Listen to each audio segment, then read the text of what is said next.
Hello friends, स्वागत है आप लोगों का प्रेप शॉर्ट में। और जैसा कि हम एडवर्ब का सेशन कर रहे थे, आपने पीछे एडवर्ब के सेशंस कर लिए होंगे, तो अब हम आगे करने वाले हैं एडवर्ब के कुछ इंपॉर्टेंट पार्ट्स। कुछ ऐसे एडवर्ब्स होते हैं जिनका स्पेशलाइजेशन होता है, कुछ स्पेशल तरीके से यूज होते हैं। तो इसके पीछे वाले सेशन में हमने टू के बारे में पढ़ा, वेरी के बारे में पढ़ा, और टू और वेरी को कंपैरिजन करके भी हमने आपको बताया कि टू का यूज कहाँ होता है और वेरी का यूज कहाँ होता है। अब कुछ नए वर्ड्स हम पढ़ेंगे, उनके बारे में स्टडी करेंगे कि किस तरीके से उनका एडवर्ब के लिए यूज किया जाता है। जैसे एग्जांपल्स के लिए हम यूज करें टू मच। क्या? Too much. एंड एक वर्ड होता है मच टू, बहुत ज़्यादा कन्फ्यूजन होता है। तो दोनों में क्या डिफरेंस है, पहले तो ये समझने की कोशिश करेंगे टू मच और मच टू में क्या डिफरेंस होता है। देखिए टू जो है, अभी हम पीछे पढ़ चुके हैं, टू एडवर्ब है। क्या है? टू एडवर्ब है। और यहाँ पर मच क्या हो जाएगा? एडजेक्टिव हो जाएगा। क्या हो जाएगा? मच एडजेक्टिव हो जाएगा। देखिए जब टू मच लिखेंगे तो टू एडवर्ब है और मच क्या है? एडजेक्टिव है। यहाँ पर टू तो एडवर्ब ही है। क्या है? टू एडवर्ब ही है, लेकिन मच क्या हो जाएगा? मच एडजेक्टिव हो जाएगा। क्या हो जाएगा? मच भी एडवर्ब हो जाएगा, सॉरी, मच भी क्या हो जाएगा? एडवर्ब हो जाएगा। अब आपने पहले रूल पढ़ा हुआ था, हमने आपको शुरू में बताया हुआ था जब हमने एडवर्ब को स्टार्ट किया था कि एक एडजेक्टिव को एडवर्ब क्वालिफाई कर सकता है। क्या कर सकता है? एक एडजेक्टिव को भी एडवर्ब क्वालिफाई कर सकता है और एक एडवर्ब को भी एडवर्ब क्वालिफाई कर सकता है। हमने बहुत स्टार्टिंग में जब इंट्रोडक्टरी क्लास में बताया हुआ था आपको एडवर्ब के यूज के लिए, एक एडजेक्टिव को, किसको? एक एडजेक्टिव को एडवर्ब क्वालिफाई कर सकता है और एक एडवर्ब को भी एडवर्ब क्वालिफाई कर सकता है। मतलब एडवर्ब एडजेक्टिव को भी क्वालिफाई करता है और एडवर्ब एडवर्ब को भी क्वालिफाई करता है। तो यही आपको याद रखना है कि एडवर्ब एडजेक्टिव को भी क्वालिफाई करता है और एडवर्ब एडवर्ब को भी क्वालिफाई करता है, ये याद रखना है। अब आगे कुछ एग्जाम्पल देखिएगा तो आपको ज़्यादा समझ आएगा। अब देखिएगा, अब इसमें पहले एडवर्ब है फिर एडजेक्टिव है। क्या है? एडवर्ब है और एडजेक्टिव है। तो इसलिए निश्चित रूप से एडवर्ब, क्या? एडवर्ब प्लस एडजेक्टिव, तो इसके बाद यहाँ पर क्या आने वाला है? नाउन आने वाला है। क्या आएगा? हमेशा नाउन आएगा। बोलो क्या आएगा? नाउन आएगा। लेकिन यहाँ पर एडवर्ब और एडवर्ब है। क्या है? यहाँ पर एडवर्ब प्लस एडवर्ब है, तो एडवर्ब और एडवर्ब किसको क्वालिफाई कर सकता है? ये एडजेक्टिव को क्वालिफाई कर सकता है, इसलिए यहाँ पर हमेशा इसके साथ क्या आएगा? एडजेक्टिव आएगा। तो ये कॉन्स्ट्रक्शन आप ठीक से याद कर लीजिएगा कि टू एडवर्ब है, टू क्या है? एडवर्ब है और मच एडजेक्टिव है। यहाँ पर आपको पता है कि किसी भी एडजेक्टिव को एडवर्ब क्वालिफाई कर सकता है, इसलिए एडवर्ब प्लस एडजेक्टिव के बाद क्या आएगा? नाउन आएगा। क्या आएगा? नाउन आएगा। दूसरा आपने देखा मच टू में एडवर्ब, मच भी एडवर्ब है और टू भी एडवर्ब है, क्योंकि एक एडवर्ब को एडवर्ब भी क्वालिफाई कर सकता है, इसलिए एडवर्ब प्लस एडवर्ब के बाद क्या आने वाला है? एडजेक्टिव आने वाला है। तो अब सेंटेंस देखिएगा तो अब ज़्यादा समझ आएगा। देखिए जैसे they have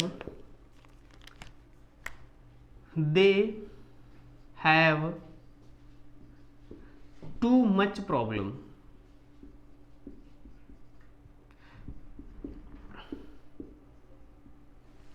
they have too much problem। तो यहां पर टू किसकी तरह यूज हुआ है? टू एडवर्ब है। टू क्या है? एडवर्ब है। और मच क्या है? मच एडजेक्टिव है। क्या है? मच एडजेक्टिव है। तो एडजेक्टिव के बाद कोई क्या आ सकता है? एडजेक्टिव के बाद कोई नाउन ही आ सकता है। क्या आ सकता है? तो प्रॉब्लम क्या हो जाएगा? नाउन हो जाएगा। बोलो ये बात समझ आई? तो एडजेक्टिव के बाद क्या हो सकता है? नाउन हो सकता है। तो यहाँ पर प्रॉब्लम क्या हो जाएगा? नाउन हो जाएगा। इसका सेंटेंस देखिएगा, he is much too jealous. क्या है? जैसे हमने लिखा he is much too jealous, क्या हो जाएगा? He is much too jealous. तो यहां पर मच क्या हो जाएगा? मच एडवर्ब हो जाएगा। क्या हो जाएगा? एडवर्ब हो जाएगा। टू भी क्या हो जाएगा? एडवर्ब हो जाएगा। और जीलस क्या हो जाएगा? एडजेक्टिव हो जाएगा। क्या हो जाएगा? एडजेक्टिव हो जाएगा। तो ये वाली जो कंस्ट्रक्शन है, क्या? टू मच, क्या? टू मच, ये आएगा नाउन के पहले। किसके पहले आएगा? नाउन के पहले। किसके पहले आएगा ये? नाउन के पहले। और जो मच टू की कंडीशन है ये आएगा हमेशा एडजेक्टिव के पहले। किसके पहले आएगा? एडजेक्टिव के पहले। जैसे एक और एग्जांपल इसका लिखते हैं, they are much too happy. They are much too happy. They are much too happy. They are much too happy, है ना। They have too much problem. जैसे यहाँ पे लिखा, she is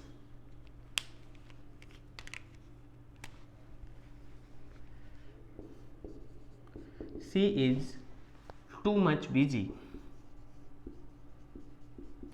C is too much busy.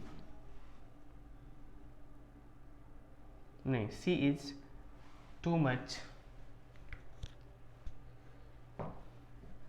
Busy. ठीक है, तो इस तरीके से आपको ध्यान रखना है कि टू मच का यूज हमेशा किसके पहले करना है? नाउन के पहले करना है। किसके पहले करना है? नाउन के पहले करना है। और यहाँ पर मच टू को किसके पहले करना है? एडजेक्टिव के पहले यूज करना है। किसके पहले यूज करना है? एडजेक्टिव के पहले यूज करना है। तो अब आप लोगों का होमवर्क क्या है? इसी तरीके से टू मच का, किसका? टू मच का और मच टू का यूज करके, टू मच किसका? टू मच और मच टू का यूज करके कम से कम 5 सेंटेंसेस बनाइएगा। क्या करना है आपको? 5 सेंटेंसेस को बनाना है। क्या करना है? 5 सेंटेंसेस को बनाना है। बोलो, ये बात समझ आ गई? यस और नो? ओके, तो आगे चलते हैं, कुछ और कंपैरिजन देखते हैं, कुछ और इंपॉर्टेंट एडवर्ब्स की स्टडी करते हैं। क्या करते हैं? कुछ और इंपॉर्टेंट एडवर्ब्स की स्टडी करते हैं।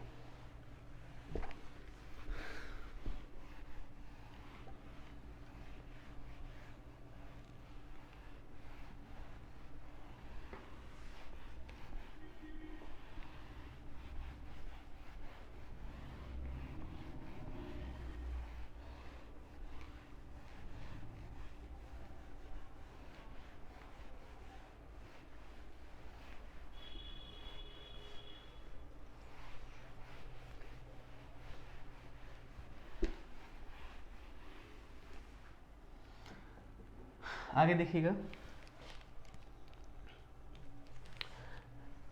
एनफ एडवर्ब के बारे में पढ़ेंगे। किसके बारे में पढ़ेंगे? एनफ। एनफ को एडवर्ब की तरह कैसे यूज किया जा सकता है? एनफ को एडवर्ब की तरह कैसे यूज किया जाता है? देखिए, एनफ का यूज मेनली बहुत या काफी के सेंस में होता है। किसके सेंस में होता है? बहुत काफी, बहुत काफी, बहुत काफी के सेंस में यूज किया जाता है।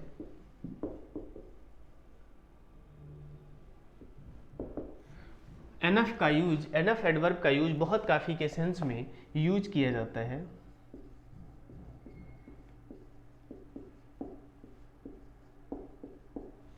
एनफ का यूज किसके लिए किया जाता है? बहुत काफी के यूज सेंस में यूज किया जाता है। जैसे सी इज, एग्जाम्पल देखिएगा, sorry, she is beautiful. She is beautiful enough to she is beautiful enough to attract the young, to attract the youngs, है ना। She is beautiful enough to attract the young। तो अब यहाँ पर enough का use वो बहुत, कितना? बहुत काफ़ी सुंदर है। क्या है? She is beautiful enough. She is beautiful enough, वो बहुत काफ़ी सुंदर है। क्या है? Enough beautiful. और ये एडजेक्टिव के बाद यूज होता है। किसके बाद यूज होता है? एडजेक्टिव या एडवर्ब के बाद यूज हो सकता है ना। और एडजेक्टिव के पहले भी यूज हो सकता है। क्या हो सकता है? एडजेक्टिव के पहले भी यूज हो सकता है, एडवर्ब के बाद या पहले भी यूज हो सकता है। ठीक है, ध्यान रखिएगा। एडजेक्टिव के पहले यूज हो, एडजेक्टिव के बाद भी यूज हो सकता है। Okay, she is beautiful enough to attract the young, इतनी बात क्लियर होगी। जैसे तो ब्यूटीफुल क्या हो गया, ब्यूटीफुल हो गया एडजेक्टिव, क्या हो गया, ब्यूटीफुल एडजेक्टिव हो गया, और एनफ क्या हो गया, एडवर्ब हो गया, क्या हो गया, एडवर्ब हो गया। आगे एग्जांपल देखिएगा, ही इज, जैसे एग्जांपल लिखा, he is wise enough, he is wise enough to, he is wise enough to do this work, to do this work।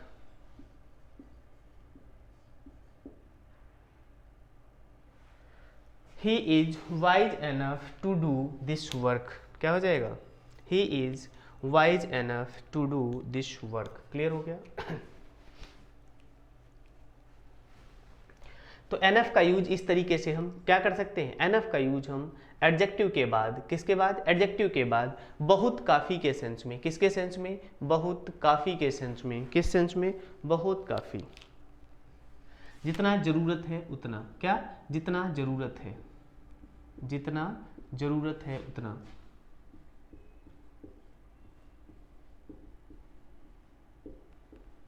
जितना की जरूरत है उतना, है ना। तो हम क्या कर सकते हैं, बहुत काफ़ी के सेंस में यूज कर सकते हैं एनएफ का, किसका, एनएफ का यूज कर सकते हैं। आगे देखिएगा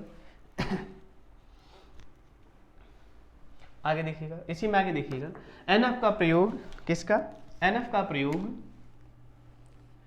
एनएफ का यूज, एनएफ का यूज एडजेक्टिव की तरह भी हो सकता है, क्या हो सकता है, एनएफ का यूज एडजेक्टिव, यहां हमने बताया ये एडवर्ब की तरह यूज हो रहा है, किसकी तरह यूज हो रहा है, एडवर्ब की तरह यूज हो रहा है। अब मैं आपको बता रहा हूं एनएफ का यूज एडजेक्टिव की तरह भी हो सकता है, की तरह भी हो सकता है,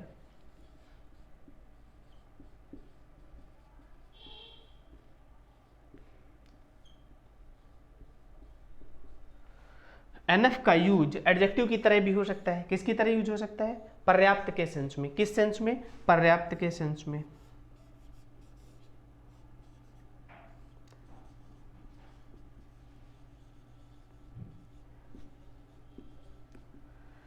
एनएफ का यूज एडजेक्टिव की तरह भी हो सकता है पर्याप्त के सेंस में, किस सेंस में, जहां पर हमें पर्याप्त का सेंस लिखना हो उसके लिए हम किसका यूज कर सकते हैं, एनएफ का यूज एडजेक्टिव की तरह भी कर सकते हैं, किसकी तरह भी कर सकते हैं, एडजेक्टिव की तरह भी यूज कर सकते हैं। जैसे एग्जाम्पल के लिए लिखा हमने, एग्जाम्पल देखिए,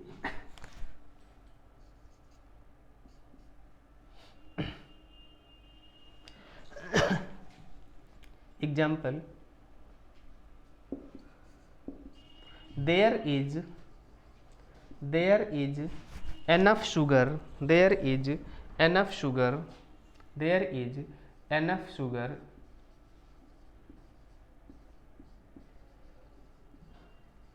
there is enough sugar in the tea,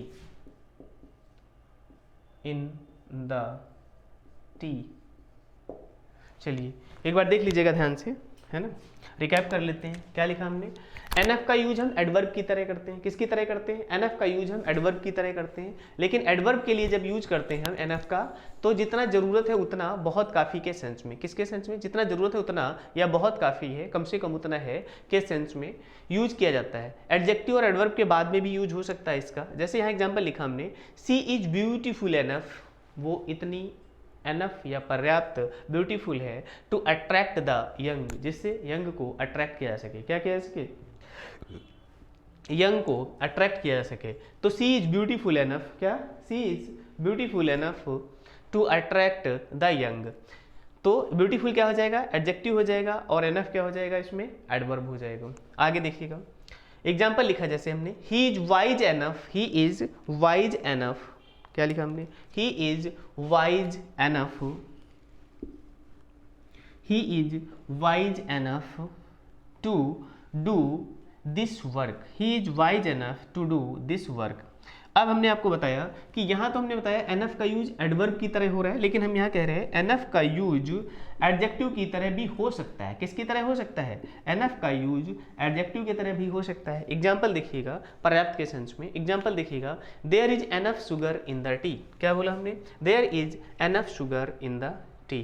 clear हो गया इतना? ओके, तो there is enough sugar in the tea. तो ये हो गया एनएफ का यूज। आगे हम पढ़ते हैं। हाँ, होमवर्क पहले नोट कर लीजिएगा, होमवर्क पहले नोट कर लीजिएगा। Homework 5 sentences. कितने सेंटेंसेस? 5 सेंटेंसेस आपको एनएफ के टेंस में बनाने हैं। किस तरीके से बनाना है? एक तो आपको कुछ सेंटेंसेस एडवर्ब के सेंस में यूज करना है और कुछ सेंटेंसेस एनएफ को एडजेक्टिव की तरह यूज करना है। किसकी तरह यूज करना है? एनएफ को एडजेक्टिव की तरह यूज करना है। बताइए, ये बात समझ आई? एनएफ को किसकी तरह यूज करना है? एडजेक्टिव की तरह यूज करना है। देखिएगा आगे, रफ कर दें इसको। ओके,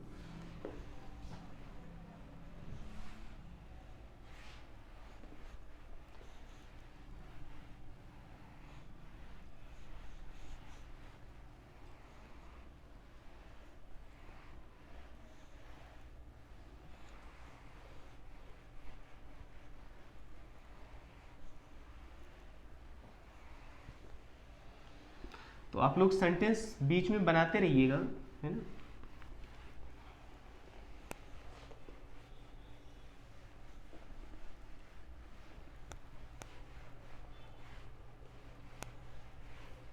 चलिए देखिए, एक एडवर्ब होता है क्वाइट।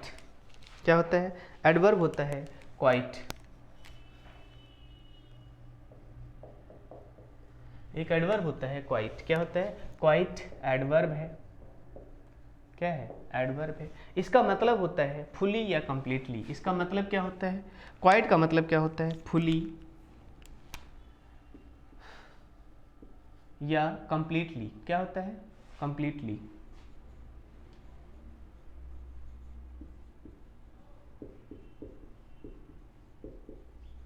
ठीक है। क्वाइट का मतलब क्या होता है? फुली या कंप्लीटली। क्वाइट का मतलब क्या होता है? फुली या कंप्लीटली। क्लियर हो गया? ओके, तो क्वाइट का मतलब होता है फुली या कंप्लीटली। एग्जाम्पल देखेंगे तो ज़्यादा समझ आएगा। जैसे हमने एग्जाम्पल लिखा, the container was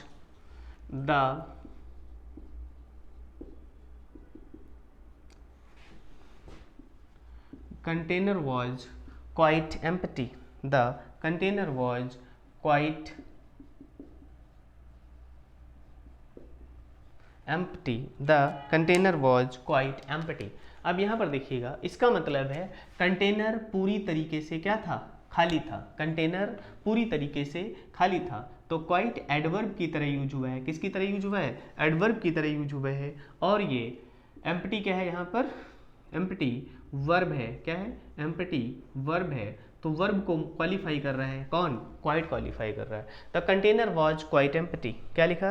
the container was quite empty. Container पूरी तरीके से खाली था। क्या था?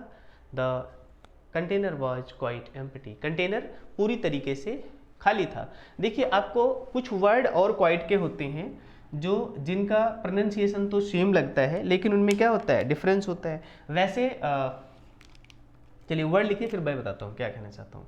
QUI, यहाँ पे लिखा है QUITE, और एक वर्ड होता है QUIET। क्वाइट बोलते हैं, इसको भी बोलते हैं। क्या बोलते हैं? क्वाइट बोलते हैं। और एक वर्ड होता है क्विट। क्या होता है? क्विट। QUIT। क्या होता है? QUIT।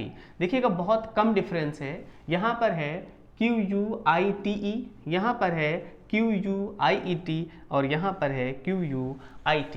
तो क्वाइट का मतलब तो आपने एडवर्ब के फॉर्म में जब हम यूज कर रहे थे तो आपने समझ लिया कि क्वाइट का वर्ड हम कैसे यूज करते हैं? फुली या कंप्लीटली के सेंस में यूज करते हैं। किसके सेंस में करते हैं? फुली या कंप्लीटली के सेंस में करते हैं। अब ये वाला जो क्वाइट है, क्या है? ये वाला जो क्वाइट है, ये एक तो एडजेक्टिव है। क्या है? एडजेक्टिव है। ध्यान से देखिएगा। और ये वाला क्या है? एडवर्ब है। QUITE जो क्वाइट है वो एडवर्ब है। QUIET जो क्वाइट है ये क्या है? एडजेक्टिव है। क्या है? एडजेक्टिव है। इसका मतलब क्या होता है? काम। क्या होता है? काम मतलब शांत। क्या होता है? शांत, जहां पर बिल्कुल भी आवाज ना हो। क्या हो? जहां पर बिल्कुल भी आवाज ना हो, क्या ना हो, बिल्कुल भी आवाज ना हो, बिल्कुल भी आवाज ना हो, मतलब नॉइजलेस, क्या, नॉइजलेस, क्या हो, नॉइजलेस। इतनी बात समझ आई, क्या बोलते हैं हम लोग, नॉइजलेस। अगर हमें क्वाइट को एडवर्ब बनाना है, क्या बनाना है, क्वाइट को एडवर्ब बनाना है, क्या बनाना है, क्वाइट को एडवर्ब बनाना है, तो इसके लिए हमें क्या जोड़ना पड़ेगा, एडजेक्टिव में एल वाई जोड़ देंगे, क्या जोड़ देंगे, एडजेक्टिव में एल वाई जोड़ देंगे, तो क्या बन जाएगा, क्वाइटली बन जाएगा, क्यू यू आई ई टी एल वाई, क्या बन जाएगा, ये क्वाइट ऑलरेडी एडवर्ब है, Q U I T E, जिसका मतलब होता है फुली या कंप्लीटली, क्या होता है, फुली या कंप्लीटली, तो ये ऑलरेडी एडवर्ब है। क्यू यू आई ई टी, क्यू यू आई ई टी, ये क्या है, ये एडजेक्टिव है। इस एडजेक्टिव को एडवर्ब बनाने के लिए हमें इसमें क्वाइट में एल वाई जोड़ना पड़ेगा, क्या जोड़ना पड़ेगा, एल वाई जोड़ना पड़ेगा, यस और नो। तो अगर हम इस तरीके से सेंटेंस में क्वाइट को यूज करना चाहते हैं, किसको यूज करना चाहते हैं, तो इसके लिए हमें क्वाइटली लिखना पड़ेगा, क्या लिखना पड़ेगा, क्वाइटली लिखना पड़ेगा। जैसे एग्जाम्पल के लिए मान लीजिए हमने इसका एग्जाम्पल लिखा, इसका सी वॉज क्वाइटली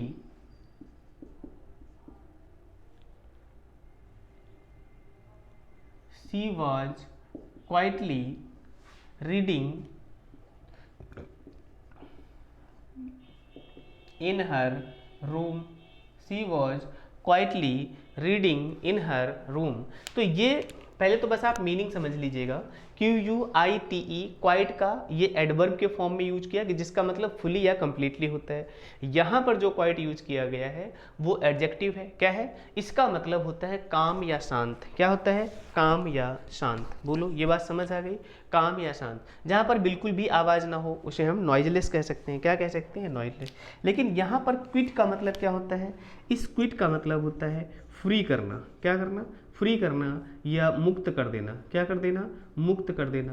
बोलो टू लीव अ जॉब, जैसे हमने कहा सी हैज़, सी क्विट, क्या, she quits from, she quits from the job, she quits from the job. अब यहाँ पर ये जो क्विट है, देखिए क्विट के साथ क्या लग गया, एस लग गया, मतलब ये वर्ब होगी, क्या होगी, ये वर्ब होगी। ये वाला जो क्विट है ये वर्ब है, क्या है, ये वर्ब है, ध्यान से देखिएगा, ठीक है। ये क्यू यू आई टी जो है ये वर्ब है, क्यू यू आई ई टी ये एडजेक्टिव है, Q U I T E ये एडवर्ब है, ध्यान रखिएगा। इसको क्वाइट बोलते हैं, इसको भी क्विट बोलते हैं, इसको क्विट बोलते हैं, क्या बोलते हैं, ये क्वाइट है, ये क्वाइट है। हम आप ऐसे भी देखते हैं, इडियम्स एंड फ्रेजेस भी यूज करते हैं, क्या बोलते हैं हम, कीप क्वाइट, क्या बोलते हैं, कीप क्वाइट, क्यू यू आई ई टी। तो हम ये वाला क्वाइट बोलते हैं, क्या बोलते हैं, कीप क्वाइट, ठीक है, यस और नो।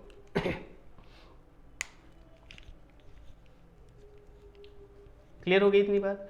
तो ये क्वाइट के डिफरेंसेस पता चल गए, ये वाला क्वाइट भी हमने आपको बता दिया। इसके एग्जांपल ये इतना है, ये वाला पार्ट इसका, इस वाले क्वाइट का ज़्यादा एक्सप्लेनेशन हो गया, इस वाले क्वाइट का पार्ट इतना है, ये एक्सप्लेनेशन है इसका। मिक्स मत करिएगा, मिक्स मत करिएगा, ये इसका एक्सप्लेनेशन है इस वाले क्वाइट का, ठीक है। इसका एक्सप्लेनेशन ये है, वर्ब क्विट, फ्री, मुक्त करना, सी क्विट्स फ्रॉम द जॉब, कहीं से भी क्विट कर देना, छोड़ देना, घर से चले जाना, किसी भी चीज़ को, काम को बंद कर देना, क्या कर देना, मुक्त कर देना, फ्री कर देना, बंद कर देना, काम को बंद कर देना, क्या करना, काम को हमेशा के लिए बंद कर देना, काम को हमेशा के लिए, हमेशा के लिए छोड़ देना, क्या कर देना, छोड़ देना या बंद कर देना, काम को हमेशा के लिए छोड़ देना या बंद कर देना, क्या करना, बंद कर देना। बोलो ये बात समझ आ गई, हाँ, काम को हमेशा के लिए बंद कर देना या छोड़ देना। क्लियर हो गया। तो ये क्विट के डिफरेंसेस शायद आपको समझ आ ही गए होंगे, यस और नो। चलिए आगे चलते हैं। रफ कर दें इसको, नोट कर लिया आप लोगों ने। तो इस क्वाइट को हम एक्चुअली एडवर्ब को बताना चाह रहे थे, इसका बस फुली या कंप्लीटली के सेंस में यूज करते हैं, the container was quite empty. ठीक है, हाँ होमवर्क तो पहले नोट कर लीजिएगा, होमवर्क नहीं छूटेगा आप लोगों को। इन सभी के ये एडवर्ब के फॉर्म में यूज हुआ है, ये एडजेक्टिव के फॉर्म में यूज हुआ है, और ये वर्ब के फॉर्म में यूज किया है। इन तीनों के क्या, इन तीनों के कम से कम, इन तीनों के कम से कम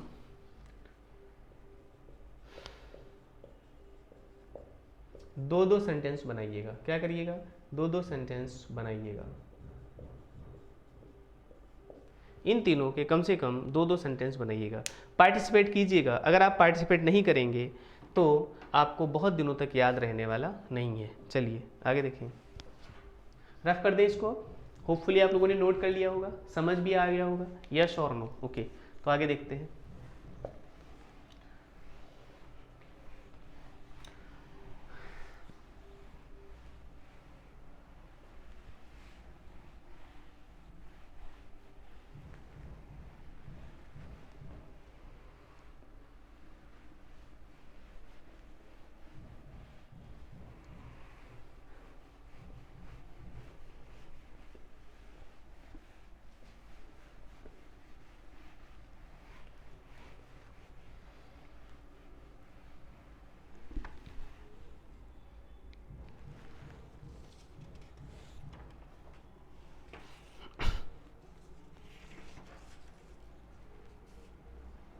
चलिए नेक्स्ट एडवर्ब्स के बारे में स्टडी करते हैं हम।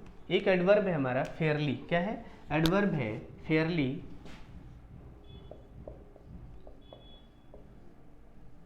और एक एडवर्ब है रादर, क्या है, रादर। तो दोनों के मीनिंग में क्या डिफरेंस है। पहली बात तो दोनों का यूज साधारण मात्रा के लिए भी होता है। किसके लिए होता है, फेयरली का यूज भी साधारण मात्रा के लिए होता है। किसके लिए होता है, साधारण मात्रा के लिए। किसके लिए होता है, साधारण मात्रा के लिए। और रादर का यूज भी साधारण मात्रा के लिए ही होता है। किसके लिए होता है, साधारण मात्रा के लिए होता है, क्वांटिटी बताने के लिए। मात्रा का मतलब यहाँ पर क्या है, क्वांटिटी, क्या है, क्वांटिटी, ध्यान रखिएगा, साधारण मात्रा के लिए। तो यहाँ पर भी मात्रा का मतलब क्या है, क्वांटिटी है, क्या है, क्वांटिटी है।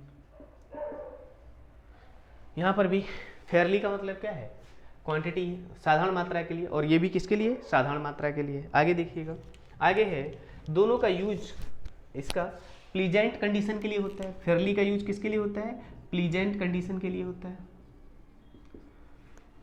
फेयरली का यूज किसके लिए होता है, प्लीजेंट कंडीशन के लिए होता है। और रादर का यूज अनप्लीजेंट कंडीशन के लिए होता है। किसके लिए होता है, unpleasant.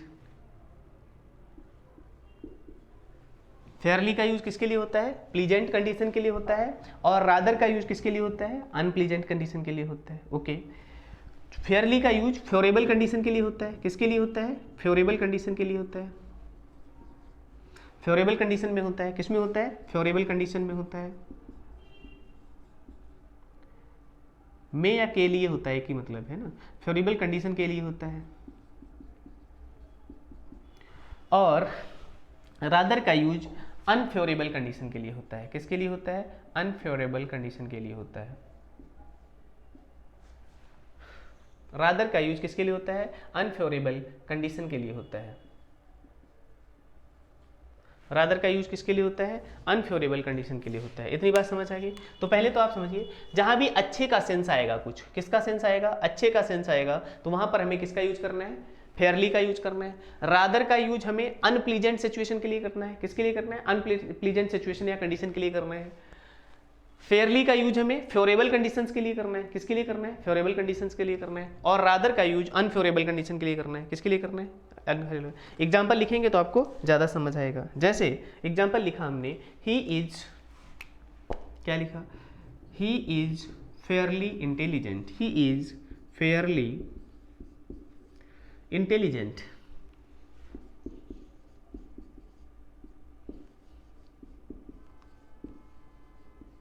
He is fairly intelligent, क्या होगा, ही इज फेयरली इंटेलिजेंट। अब यहां पर इसका एग्जाम्पल हो जाएगा, ये इंटेलिजेंट जो है किस चीज के लिए है, प्रेजेंट सिचुएशन के लिए और फेवरेबल कंडीशन के लिए। अब इसका जैसे लिखेंगे सी इज रादर अगली, क्या हो जाएगा, सी इज रादर अगली, क्या हो जाएगा, सी इज रादर अगली, बोलो क्या हो जाएगा, सी इज रादर अगली।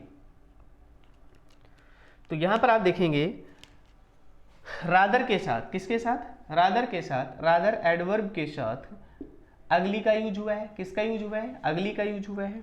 और यहां पर एडजेक्टिव का यूज हुआ है, किसका यूज हुआ है, एडजेक्टिव का यूज हुआ है। और यहां पर फेयरली एडवर्ब के साथ, किसके साथ, फेयरली एडवर्ब के साथ इंटेलिजेंट, क्या, इंटेलिजेंट एडजेक्टिव का यूज हुआ है, किसका यूज हुआ है, एडजेक्टिव का यूज हुआ है।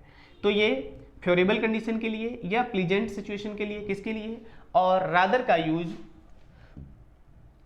अनप्लीजेंट सिचुएशन के लिए और अनफेवरेबल कंडीशन के लिए होगा, किसके लिए होगा, रादर का यूज अनप्लीजेंट कंडीशन के लिए और अनफेवरेबल कंडीशन के लिए होगा, ठीक है। तो ये पॉजिटिव सेंस में यूज होता है, फेयरली का यूज किसके लिए होता है, पॉजिटिव सेंस में होता है, और रादर का यूज किसके लिए होता है, नेगेटिव सेंस में होता है। इतनी बात समझ आ गई, चलिए आगे देखते हैं।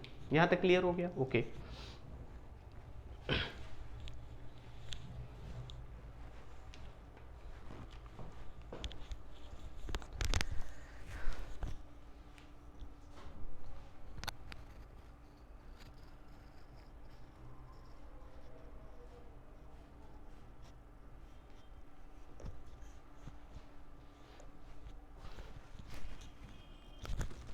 चलिए इसको रफ कर देते हैं। हाँ, होमवर्क नोट कर लीजिएगा। आप लोगों को फेयरली से, किससे, फेयरली से, और रादर से, किससे, फेयरली से इस तरीके से, और रादर से भी, किससे, रादर से भी ऐसे कम से कम दो दो सेंटेंस बनाने हैं। क्या करना है, दो दो सेंटेंस फॉर्म करने हैं। देखिए अगर हम ज़्यादा एग्जाम्पल करवाने लग जाएंगे तो आपके कॉन्सेप्ट्स इतने सारे हैं, मटेरियल जो है वो कंप्लीट नहीं हो पाएगा। इसलिए हम एग्जाम्पल एक या दो ही देते हैं ताकि आपको सिचुएशन समझ आ जाए एक्चुअली हम यूज कैसे कर रहे हैं और क्या कर रहे हैं ना, क्या कर रहे हैं, यूज कैसे कर रहे हैं और क्या कर रहे हैं। आगे देखिएगा, इसको रफ कर दें, नोट कर लिया आप लोगों ने, ओके।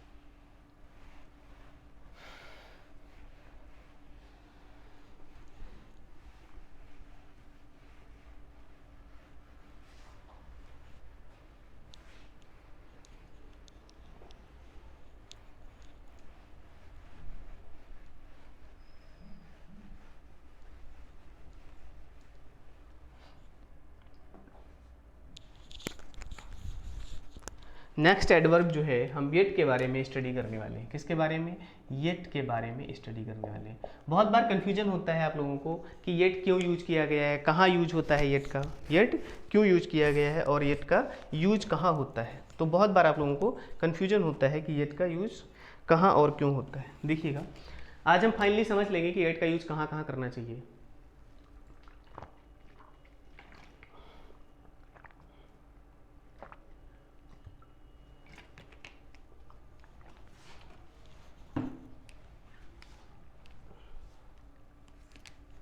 देखिए येट का यूज होता है अब तक, कब तक, अब तक, जिस समय बात की जा रही है किसी चीज पे, जिस समय बात की जा रही है, बात की जा रही है, इस समय तक, अब तक, जिस समय तक। येट का यूज कहाँ करेंगे हम, येट का यूज अब तक यानी जिस समय तक क्या की जा रही है, बात की जा रही है। और क्या इंपॉर्टेंट चीज है, येट का यूज या तो नेगेटिव सेंटेंसेस में, किस में, नेगेटिव सेंटेंसेस में, या इंटेरोगेटिव सेंटेंसेस में ही होता है। किस में होता है, येट का यूज नेगेटिव सेंसेस में और इंटेरोगेटिव सेंसेस में होता है। येट का यूज नेगेटिव और इंटेरोगेटिव सेंटेंसेस में होता है। और येट का यूज जिस समय बात की जा रही है उस समय तक के लिए अगर कोई चीज़ शो करनी है हमें तो उसके लिए हम किसका यूज करते हैं, येट का यूज करते हैं। किसका यूज करते हैं, येट का यूज करते हैं। और इसका यूज क्या होगा, या तो वर्ब के बाद, किसके बाद, वर्ब या वर्ब प्लस ऑब्जेक्ट के बाद, वर्ब प्लस ऑब्जेक्ट के बाद, ऑब्जेक्ट के बाद, वर्ब या वर्ब प्लस ऑब्जेक्ट के बाद येट का यूज करते हैं। वर्ब या वर्ब प्लस ऑब्जेक्ट के बाद येट का यूज करते हैं, येट का यूज करते हैं। येट का यूज कब करते हैं? एक तो उस सेंस में जिस समय बात की जा रही है उस सेंस में तब यूज करते हैं। नेगेटिव और इंटेरोगेटिव में यूज करते हैं। किस में यूज करते हैं? नेगेटिव और इंटेरोगेटिव में यूज करते हैं। वर्ब या वर्ब प्लस ऑब्जेक्ट के बाद येट का यूज करते हैं। किसका करते हैं? वर्ब या वर्ब प्लस ऑब्जेक्ट के बाद येट का यूज करते हैं। क्या करते हैं? वर्ब या वर्ब प्लस ऑब्जेक्ट के बाद येट का यूज करते हैं। क्लियर हो गया? अब देखिएगा, एग्जाम्पल दिखेगा तो ज़्यादा समझ आएगा। जैसे example, has the taxi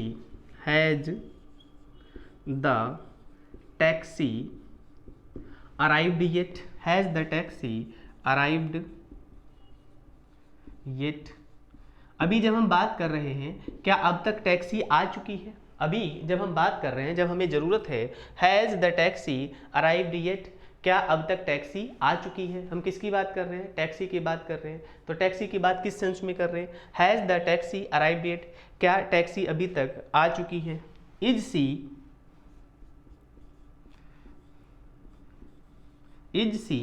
playing yet in the park?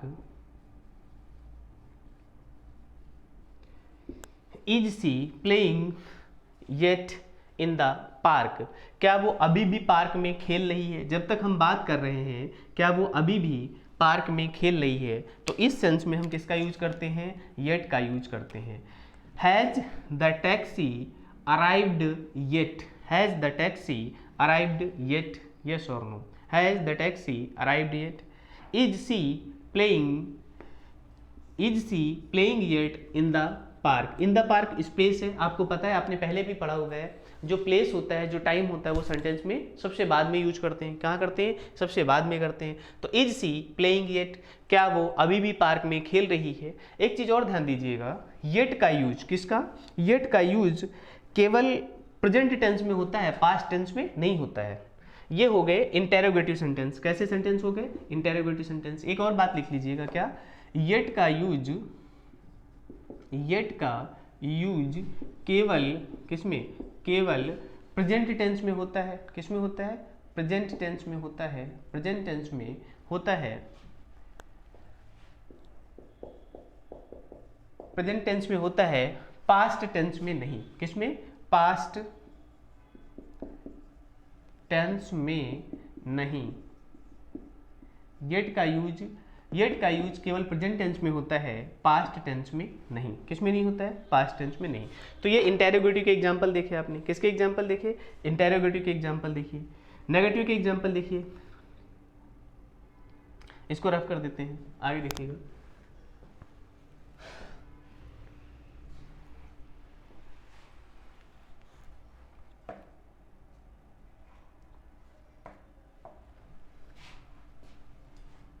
They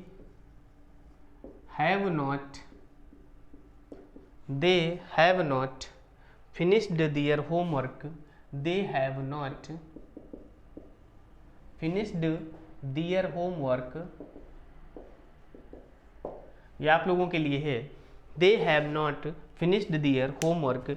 उन लोगों ने अपना काम अभी तक नहीं कंप्लीट किया है। तो होमवर्क आप लोगों को हर बार दिया जाता है और आप लोग कंप्लीट नहीं करते हैं, आप लोग पार्टिसिपेट नहीं करते हैं, केवल देखते हैं। और देखने से पूरा फायदा नहीं होना है। क्या? केवल देखने से पूरा फायदा नहीं होगा। सेंटेंस फॉर्म करिएगा और सेंटेंस फॉर्म करके बताइए भी, दिखाइएगा कि भी आप लोग काम कर रहे हैं। उसमें अगर कोई मिस्टेक है, कोई प्रॉब्लम है, तो हम डिस्कस करके आपको उसको ठीक भी कर सकते हैं। क्या कर सकते हैं? ठीक कर सकते हैं। तो पहली बात तो फॉर्म कीजिएगा सेंटेंस, और सेंटेंस फॉर्म करने के बाद इधर दिखाइएगा भी, बनाइएगा भी, है ना। तो ये आपने पढ़ा कि येट का यूज जो है अब तक के सेंस में किया जाता है। किसके सेंस में किया जाता है? येट का यूज केवल प्रेजेंट टेंस में होता है। किस में होता है? येट का यूज पास्ट टेंस में नहीं होता है। किस में नहीं होता है? पास्ट टेंस में नहीं होता है। पास्ट टेंस में नहीं होता है, ध्यान रखिएगा। और येट का यूज नेगेटिव और इंटेरोगेटिव सेंटेंसेस में होता है। किस में होता है? नेगेटिव और इंटेरोगेटिव सेंटेंसेस में होते हैं। इसकी कंस्ट्रक्शन क्या होती है? या तो वर्ब के बाद, किसके बाद? वर्ब के बाद, या फिर वर्ब प्लस ऑब्जेक्ट। क्या होगा? Verb plus object. वैसे भी आपने पीछे पढ़ा हुआ था, ये कोई यूनिक रूल नहीं है, आपने पहले भी पढ़ा हुआ था। एडवर्ब का यूज या तो वर्ब के बाद किया जाएगा या वर्ब प्लस ऑब्जेक्ट के बाद किया जाएगा। तो ये वही सेंस लिखा हुआ है। उसके बाद आपने एग्जाम्पल देखा इंटेरोगेटिव का। किसका एग्जाम्पल है ये? इंटेरोगेटिव का।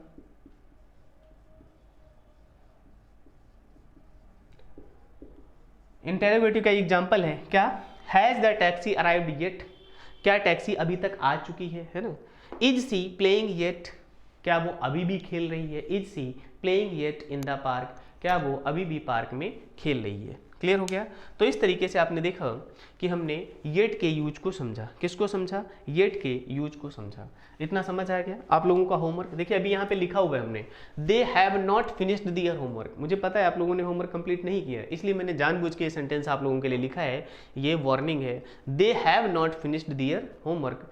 आप लोगों ने अपना काम अभी तक कंप्लीट नहीं किया है। They have not finished their homework yet, they have not finished their homework yet. Yet तो लिख लें, बता भी नहीं रहे आप लोग की सेंटेंस में, होमवर्क के बाद येट भी तो लिखना था। इसी चीज का तो एक्सप्लेनेशन है। They have not finished their homework yet. ठीक है, तो आपने देखा, हमने आपको बताया, या तो ये वर्ब के बाद लग सकता है, अराइव्ड येट। क्या लिखा है यहाँ पे? अराइव्ड येट, वर्ब के बाद लग सकता है, या वर्ब क्या फिनिश्ड क्या हो जाएगा? वर्ब हो जाएगा। दियर होमवर्क ऑब्जेक्ट हो जाएगा। क्या हो जाएगा? ऑब्जेक्ट हो जाएगा। उसके बाद वर्ब प्लस ऑब्जेक्ट के बाद किसका यूज किया गया है? यहाँ पे येट का यूज किया गया है। वर्ब प्लस ऑब्जेक्ट के बाद किसका यूज किया गया है? येट का यूज किया गया है। बताइए ये बात समझ आई? यस और नो? ऑब्जेक्ट के बाद किसका यूज किया गया है? वर्ब प्लस ऑब्जेक्ट के बाद येट का यूज किया गया है। वर्ब प्लस ऑब्जेक्ट के बाद वर्ब का यूज किया गया है। इतनी बात समझ आ गई? बताइए यस और नो? ओके, तो अगर इतनी बात समझ आ गई है तो ठीक है, अच्छी बात है। इस तरीके से हमने आपको बताया कि किस तरीके से हम ज़्यादा से ज़्यादा एडवर्ब को यूज करके, किसको? एडवर्ब को यूज करके सेंटेंसेस को फॉर्म कर सकते हैं। तो अब मेरी तरफ से आप लोगों को एडवर्ब कंप्लीट कर दिया गया है। क्या कर दिया गया है? एडवर्ब कंप्लीट कर दिया गया है। अब आपकी जिम्मेदारी है, कुछ वर्ड्स अगर कभी आपको नए मिलते हैं तो आप बताइएगा, हम उनको भी डिस्कस कर लेंगे आगे। और बहुत सारे वर्ड्स जो आपको बताया जाता है वो एक सेंस है कि इस तरीके से वर्ड्स का यूज किया जा सकता है।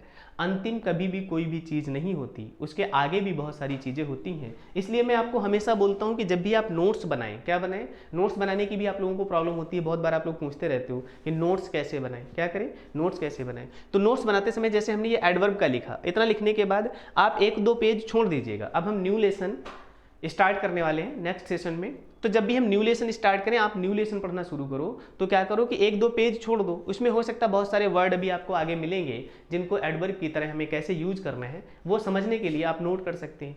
आपको खुद से कहीं से कोई ऐसे वर्ड मिलते हैं तो भी आप उनके बारे में लिख लिया करो। हमें कहीं से नए वर्ड्स मिलेंगे तो भी हम आपको बताएंगे। तो तब तक के लिए अपना ध्यान रखिएगा। हाँ, 2 वर्ड ध्यान रखिएगा, पार्टिसिपेट करना है, जो आपको होमवर्क दिया गया है उसको आपको करना है। दूसरा, कनेक्ट रहिएगा। कनेक्ट रहने के लिए आपको क्या करना है? चैनल को सब्सक्राइब करना है, लाइक करना है और बेल आइकन को भी दबाना है, प्रेस कर लीजिएगा। दूसरी इंपॉर्टेंट बात है कि आपके जो डियरेस्ट एंड नियरेस्ट हैं, जिनको आप चाहते हो, क्योंकि आप ऐसे लोगों को तो भेजोगे नहीं, है ना, किसी को भी, क्योंकि आपका कहने का मतलब है कि अगर ज़्यादा लोगों को अच्छी चीज़ें पहुंचा देंगे तो कंपटीशन टफ हो जाएगा, है ना, बाकी लोग ना सीखें। ठीक है, आप जिनको अपना नहीं मानते उनके पास मत भेजिएगा, उनको भेजने से आपका नुकसान होगा। लेकिन ऐसा कोई व्यक्ति जिसको आप चाहते हैं कि वो पास हो जाए, उसके अच्छे मार्क्स आ जाएं, उसको इंग्लिश समझ में आ जाए, तो आप उसको तो भेज ही सकते हैं कम से कम, है ना। तो ऐसे लोगों को आप पार्टिसिपेट खुद भी करिए और दूसरे लोगों को भी कराइएगा। ध्यान रखिएगा अपना। तब तक के लिए बहुत बहुत धन्यवाद। ठीक है, अब हम मिलते हैं नेक्स्ट लेक्शन में। एक नेक्स्ट लेसन स्टार्ट करेंगे, उसमें हम डिस्कस करेंगे।